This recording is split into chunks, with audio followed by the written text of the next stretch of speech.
తెలుగు వారి number 1 choice Telugu matrimony.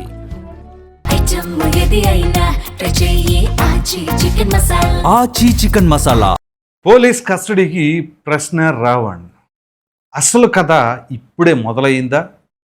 ఈ వీడియోలో రాబోయే రోజుల్లో రావణ్ పరిస్థితి ఏ విధంగా ఉండబోతుంది అనేది మాత్రం మీకు తెలియజేసే ప్రయత్నం చేస్తాను. ఎక్కడ స్కిప్ చేయకుండా చూడండి. విషయానికి వచ్చేసరికి ఏ నిందితుడైనా సరే రిమాండ్కి తరలించిన తర్వాత జరిగే ప్రక్రియ ఏంటో తెలుసా? పిటిషన్ వేస్తారు కోర్టులో. దేనికి సంబంధించి? ఆ నిందితుడిని పోలీస్ కస్టడీకి ఇవ్వండి అని చెప్పేసి. సో ఇక్కడ ఈ ప్రశ్న రావణ్ దీనికి అతీతుడు ఏం కాదు. ఆయన పైన నమోదైనటువంటి సెక్షన్స్, అలాగే దాని పర్యవసానాలు ఏ రకంగా ఉండబోతున్నాయి అనేది క్లియర్ కట్గా అర్థం చేసుకోవచ్చు. సో ఇప్పుడు ఆయన్ని పోలీస్ కస్టడీ కోసం పిటిషన్ వేస్తారు. వేసిన తర్వాత ఏం జరుగుతుంది? ఉదాహరణకి ఒక వారం రోజులు కస్టడీకి ఇవ్వండి అని కనుక పోలీసులు పిటిషన్ వేశారనుకోండి, కోర్టు దాన్ని పరిశీలించి అవసరం అనుకుంటే ఖచ్చితంగా ఒక 2-3 రోజులు లేదా ఓ 4 రోజులు పోలీసులు అడగడానికి అయితే అడుగుతారు, ఒక వారం రోజులు ఇవ్వండి అని. సరే, కోర్టు ఏం చేస్తుందంటే సుమారుగా ఒక 3 రోజులు తీసుకోండి, లేదా 2 రోజులు తీసుకోండి అంటారు. ఆ 2 రోజుల్లో ఏం జరిగింది అనే దానిని బట్టి, అంటే కస్టడీలో ఏం జరిగింది, విచారణ ఎంతవరకు వచ్చింది అనే దాన్ని బట్టి ఒకవేళ మరలా అడిషనల్గా కావాలి అని పోలీసులు అడగటమా, లేకపోతే సరిపోయిందని చెప్పి తేల్చడమా అనేది జరుగుతుంది. అయితే పోలీసు విచారణకి ఎందుకు తీసుకుంటారు అని అంటే, ఇతని నెట్వర్క్ ఏంటి అసలు? ఇతను ఇండివిజువల్గా చేస్తున్న పర్సనా, లేకపోతే తన వెనకాల ఇంకెవరైనా ఉన్నారా? ఆ శక్తులు ఎవరు ఉంటే, ఏ రకమైన శక్తులు ఉన్నాయి, ఏ రకంగా వీళ్ళ యొక్క నెట్వర్క్ ఉంది? ఇప్పుడు ఉదాహరణకి ఆ హిడ్మాకి సంబంధించిన నక్సలైట్ నాయకుడు అనుకుంటా, అతన్ని హతమార్చినప్పుడు ఆయనకి శ్రద్ధాంజలి ఘటించడం కావచ్చు, ఆయనకి మద్దతుగా మాట్లాడటం కావచ్చు. ఏంటి దీని వెనకాల ఉన్న అంతరార్థం ఏంటి? ఇంకా ఏదైనా ఉన్నదా? ఖచ్చితంగా ఆ కోణంలో ఆలోచిస్తారు. లేకపోతే ఇతరికి ఎవరైనా స్పాన్సరర్స్ ఉన్నారా? ఉంటే ఏంటి? ఇదంతా కూడా ఇప్పుడు తాజాగా కొంత సమాచారం అయితే కొన్ని ఛానల్స్లో వస్తున్నది ఏంటి అంటే, ఈయనకి వేరే ఎవరో స్పాన్సరర్ ఉన్నారంట. ఒక రాజకీయ పార్టీ నెలకి 3 లక్షల రూపాయల వరకు అతనికి చెల్లిస్తూ ఉన్నారట. సో ఈ క్రమంలో ఇటు సామాజిక వర్గాల పేరు కానీ, లేదా మతానికి సంబంధించిన వ్యవహారాలు కానీ కొంత అన్రెస్ట్ అయితే క్రియేట్ చేయాలి. ఇప్పుడు ఇతను ఈ ప్రశ్నించటం ఇదంతా కూడా మరలా దీనికి ర్యాలీలు, ఈ ప్రశ్నిస్తే లోపలేస్తారా అని అంటే, ప్రశ్నిస్తే ఎవరు లోపలేరండి. వాక్ స్వాతంత్రం పేరు మీద బూతులు తిడితే ఖచ్చితంగా లోపలేస్తారు. ఆ వాక్ స్వాతంత్రం అంటే ఎలా ఉంటుంది? విమర్శించండి.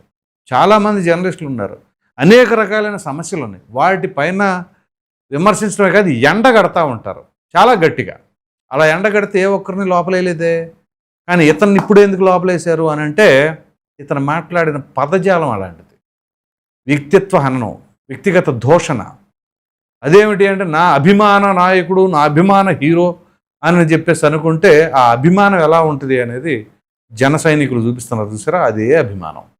సో ఇప్పుడు వీళ్ళు సమయం సందర్భం ఏమీ లేకుండా ఒక గ్రూప్గా ఫామ్ అయ్యి ఒక కార్యక్రమం పెట్టేసుకొని ఆ కార్యక్రమాన్ని అడ్డం పెట్టుకొని వీళ్ళందరి ఎజెండా ఒకటే అనే తరహాలోనే ఎందుకు మాట్లాడారు? దీని వేదిక ఏమైనా ఉన్నదా?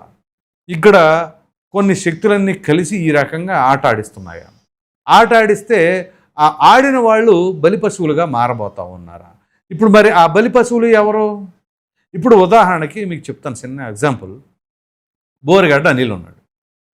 వైసీపీ అధికారంలో ఉండగా ఎంత రెచ్చిపోయాడు, ఇంకా మామూలుగా కాదు అసలు. అతనేంటి, అతని స్థాయి ఏంటి, అతను వాడే భాష ఏంటి, అతనుకున్న క్వాలిఫికేషన్ ఏంటి, అతని మాటలను బట్టి చూస్తే he is an well qualified and well educated person, and వాళ్ళ ఫ్యామిలీ కూడా వెల్ ఎడ్యుకేటెడ్ ఫ్యామిలీయే, ఆ ప్రొఫైల్స్ అన్నీ కూడా. కానీ అతను మాట్లాడే భాషకి, అతను చెప్పే క్వాలిఫికేషన్కి, అతని లైఫ్ స్టైల్కి ఏ మాత్రం పొంతన ఉండదు. చివరికి ఆ భాషా పదజాలం ఎంత దిగజారుడు భాష అంటే, అది కోసేస్తాను, ఇది కోసేస్తాను, వాళ్ళని ఇచ్చేసేస్తాను, అది చేసేస్తానని చివరికి సభ్య సమాజం తలదించుకునేటటువంటి భాష. ఇప్పుడు ఆ ట్రీట్మెంట్ అంతా అయిపోయిన తర్వాత ఇప్పుడు ఎలా మాట్లాడుతున్నారు చూడండి. చక్కగా ఒక పద్ధతిగా డిసిప్లైన్డ్గా మాట్లాడుతూ ఉన్నారు. సో దాని కాన్సిక్వెన్సెస్ ఫేస్ చేసింది ఎవరు? బోరగడ్డ అనిలే. అలాగే పోసాని కృష్ణమురళి, ఆయన ఎలా మాట్లాడాడు? మామూలుగా కాదు, ఇట్టిట్ అనుకుంటా ప్రెస్ మీట్లో ఎక్కడ లేని పూనకం వచ్చేసి పవన్ కళ్యాణ్ పైన ఉన్నటువంటి అక్కసంతా వెళ్ళగక్కాడు. మన ప్రభుత్వం మారిన తర్వాత ఏమైంది? ఇప్పుడు ఎక్కడున్నాడు పోసాని కృష్ణమురళి? ఇప్పుడు ఆయన ప్రెస్ మీట్లన్నా కనపడుతున్నాడా? పొరపాటును కూడా కనపడతలా. ఏంటి? సరైన షాక్ ట్రీట్మెంట్ జరిగింది. అలాగే వీళ్ళని తప్ప ఇంకెవరినైనా చేశారా? మిగతా వాళ్ళ జోలికి ఎందుకు వెళ్ళాలా? ఎవరి పరిమితులు వాళ్ళు ఆ లిమిట్స్ దాటకుండా ఆ బార్డర్లో ఉండే విమర్శిస్తూనే ఉన్నారు. సో వాళ్ళ గొంతేం నొక్కలేదే, వాళ్ళపైన కేసులు పడలేదే. ఆ కారణం అది, ఆ లేయర్ అనేది క్రాస్ అయితే ఇలాగే ఉంటుంది. సో ఇతను ఉన్నాడు. మరి జగన్మోహన్ రెడ్డి అధికారంలో ఉండగా ఏ రోజు మాట్లాడలేదు. ఎందుకని అంటే ఇప్పుడే మాట్లాడుతున్నాడు కూటమి ప్రభుత్వ అధికారంలోకి వచ్చిన తర్వాత. అంటే ఇప్పుడు ఆ పేమెంట్కి సంబంధించిన వ్యవహారం ఏదైతే పలు ఛానల్లో వస్తున్నాయని చెప్పేసి అన్నాను, అది వాస్తవం అని చెప్పేసి నిరూపితమవుతుందా? అదే అయి ఉండొచ్చా? ఇప్పుడు తన సతీమణి వచ్చేసి సామాజిక వర్గాల గురించి సామాజిక వర్గాలతో సంబంధం ఏముంది అసలు ఇక్కడ? కాకపోతే సామాజిక వర్గం పేరు మీద కూడా మరొక కుట్ర. సో ఏ కోణంలో చూసినా కూటమిని విచ్ఛిన్నం చేయాలి, ఇక్కడ సమాజంలో అస్థిరత క్రియేట్ చేయాలి, అన్రెస్ట్ రావాలన్నమాట అనే ధోరణిలోనే ఉన్నదా? అందుగురించే ఇతని ప్రీవియస్ వీడియోస్ అన్నీ కూడా ఇప్పుడు ఒక టీం ఉండి చెక్ చేస్తూ ఉన్నారు. ఆల్రెడీ ఇంటెలిజెన్స్ కూడా దీనిపైన కొంత సమాచారం ఇచ్చింది, ఇతని ప్రొఫైల్ ఏంటి, అసలు ఏం చేశారు ఏంటి అని చెప్పేసి. సో ఇప్పుడు అసలు బండారం, అసలు కథ బయటపడుతుంది అన్నది ఇక్కడే. ఇప్పుడు దీని వెనకాల ఎవరున్నారు? ఇవాళ అంబటి రాంబాబు మాజీ మంత్రి ఆయన ప్రెస్ మీట్ పెట్టి మాట్లాడుతూ ఉన్నారు. ఇదిగో మేము ఇందుకే ఆయనకి సపోర్ట్ చేస్తున్నాం, అతనికి మాకు సంబంధం లేదు, కానీ ఒక యూట్యూబరు లేకపోతే ఒక జర్నలిస్టు ప్రశ్నిస్తే ఈ రకంగా చేస్తారా అని చెప్పేసి అన్నారు. ప్రశ్నిస్తే ఎవరు చేయరండి. ఖచ్చితంగా విమర్శ అనేది నిర్మాణాత్మకంగా చేస్తే ఎవరికైనా ఉంటుంది. మళ్ళీ ఇక్కడ అంబటి రాంబాబు మాట్లాడుతూ కూడా ఆయన అంటారు, నేను చూశాను ఆయన చాలా నిర్మాణాత్మకంగా విమర్శిస్తుంటే దానికి కూడా కేసులు పెట్టి లోపలేస్తారా జైల్లో అని చెప్పేసి అంటూ ఉన్నారు. అలా ఉంటుందన్నమాట. సో ఏది నిజం ఏది అబద్ధం ప్రజలకు తెలియదా, వీక్షించే వాళ్ళకి తెలియదా? అంబటి రాంబాబు కంటే నాకంటే కూడా సామాన్య ప్రజలు ఉంటారు చూసారా, వాళ్ళకి బాగా తెలుసు.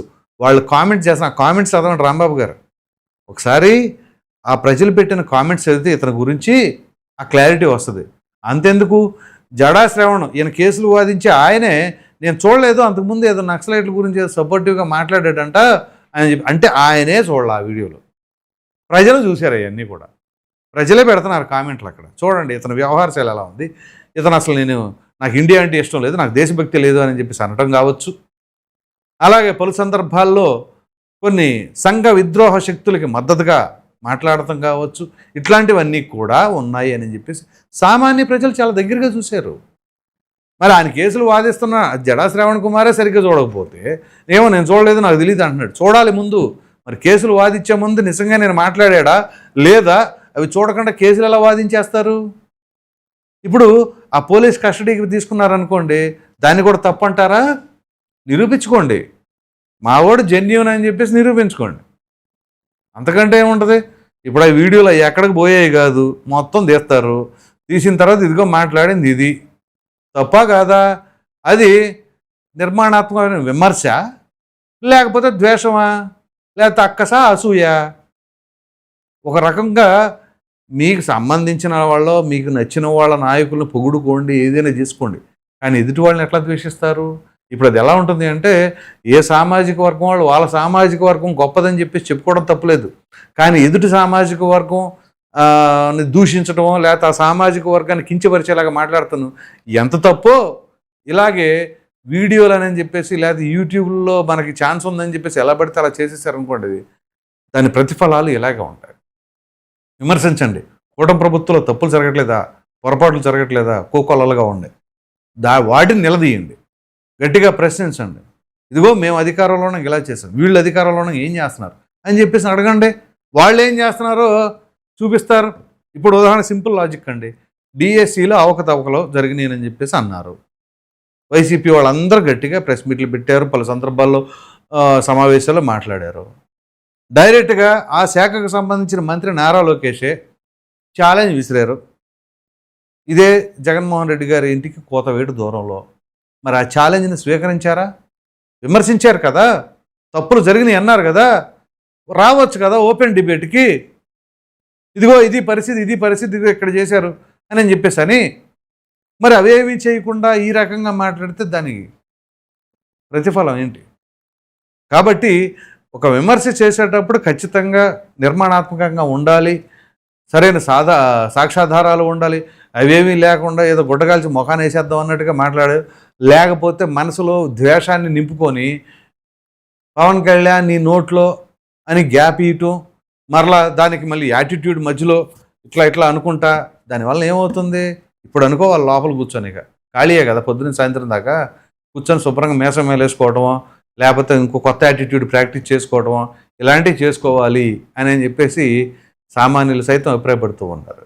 కాబట్టి ఎప్పుడైనా ఏ వ్యక్తి అయినా, జర్నలిస్ట్ అయినా, యూట్యూబర్ అయినా, ఎవరైనా సరే జాగ్రత్తగా మాట్లాడండి, విమర్శించండి, ఖచ్చితంగా నిలదీయండి. ఇదిగో క్రైమ్ రేట్ ఇలా ఉంది, ఇదిగో అప్పులు ఇలా పెరిగిపోతున్నాయి, ఇదిగో అక్కడ రాజధాని పేరు మీద ఎక్కువ వేల కోట్లు ఖర్చు పెట్టేస్తున్నారు, దానిపైన మాట్లాడండి. అంతేగాని ఇలా వ్యక్తిగతంగా వెళ్ళారనుకోండి, దాని కాన్సిక్వెన్సెస్ ఎట్లాగే ఉంటాయి. చివరికి ఫేస్ చేయాల్సింది ఎవరు అంటే మాట్లాడిన వ్యక్తి, ఆ వ్యక్తి యొక్క కుటుంబ సభ్యులు, వాళ్ళు పడతారు రోడ్డున. చివరికి చూసారా, ఒక వీడియో వచ్చింది, జగన్మోహన్ రెడ్డి గారు ఎయిర్పోర్ట్లో బెంగళూరు వెళ్తుంటే ఇతని పేరేంటి జోసఫ్ అతను సతీమణి జగన్మోహన్ రెడ్డి గారు కాళ్ళు పట్టుకుంటాం, తప్పేముందిలే పట్టుకోవచ్చు. అప్పుడు ఆయన దేవినేని అవినాష్ కొంచెం ఇదేంటో చూడని చెప్పేసి ఆయన వెళ్ళిపోయాడంట. అవినాష్ కూడా పెద్దగా ఏమి రెస్పాండ్ అవ్వకుండా ఆయన వెళ్ళిపోయాడంట అని చెప్పేసి అని కూడా ఇవాళ ఉదయం అక్కడ చూశాను నేను ఒక ఛానల్లో. అలాంటి పరిస్థితులు ఉన్నాయి. సో ఇప్పుడు ఎవరు ఫేస్ చేయాలి? అతను ఫేస్ చేయాలి. అతను ఫేస్ చేస్తున్న దానికి ఆ కుటుంబ సభ్యులు బాధపడతారు. సో రేపు పోలీస్ కస్టడీకి అప్పచెప్తే ఎటువంటి అంశాలు తెరపైకి రాబోతున్నాయి, మరి దీని వెనకాల ఎవరున్నారు అని మీరు అనుకుంటున్నారు అనే అభిప్రాయం అయితే కామెంట్లో తెలియజేయండి. Thank you.